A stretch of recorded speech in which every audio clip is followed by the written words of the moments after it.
Welcome to our channel. If you want to update Windows 11 on OnePlus, follow these step-by-step instructions to ensure everything is properly configured and working smoothly. Step 1. Open your web browser or mobile app and navigate to the main platform or service page. Log in with your account credentials if required. Step 2.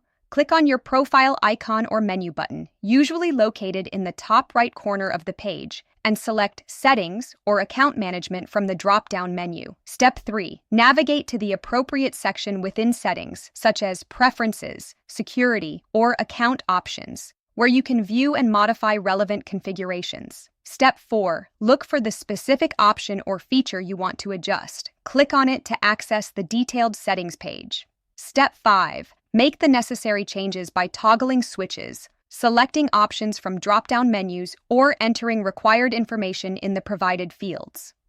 Step 6. Review all changes carefully to ensure they match your preferences. Click Save, Apply, or Confirm to implement the changes. Don't forget to like this video and subscribe to our channel.